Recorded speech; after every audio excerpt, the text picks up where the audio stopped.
పుత్ర పవిత్ర ఆత్మ నామమున ఆమేన్. క్రీస్తునాథుని యందు ప్రియ దైవ బిడ్డలారా, జ్ఞానవాణి వీక్షకులారా, మీకందరికీ శుభోదయం. ఈనాడు తల్లి తిరుసభ పునీత ఫ్రాన్సిస్ దే శాంటల్ పండుగను కొనియాడుచున్నది.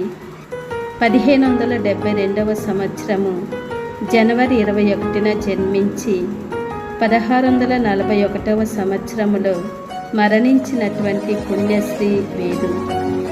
వివాహం చేసుకున్న 9 సంవత్సరాలకే భర్తను కోల్పోతుంది.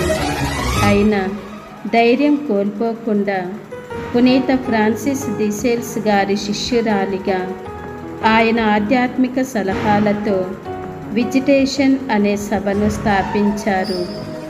ఈ సభలో మొట్టమొదటి సభ్యులుగా తన 2 కుమార్తెలతో పాటు తన ఇంటి పని మనిషి కూడా చేరారు. వారి యొక్క దినచర్యను ఆధ్యాత్మిక పనులతో గడిపేవారు. ప్రధానముగా ధ్యానము, ప్రార్థనలను ఆచరించేవారు. అన్యసి నగరంలోనే ఫ్రాన్సిస్ ది సేల్స్ యొక్క సమాధి దగ్గరలోనే ఈమె సమాధిని కూడా ఉంచారు. 1767వ సంవత్సరములో ఈ అమ్మకు పునీత పట్టం ఇవ్వబడింది.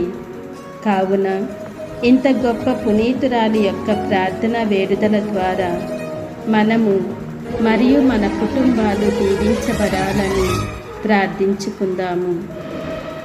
ప్రేమగల తండ్రి, పునీత ఫ్రాన్సిస్ దే శాంటల్ గారిని మీరు ఎన్నుకొని దీవించిన విధముగా మమ్మును దీవించమని, కష్టాలను, బాధలను అన్నింటినీ కూడా మీకు సమర్పించుకొని మీరు చూపిన బాటలో నడిచే విధముగా అంకిత భావముతో మీ సేవలో తరిస్తూ మేము ప్రకటించే విధముగా మమ్మందరినీ ఆశీర్వదించమని, మా కుటుంబాలను దీవించమని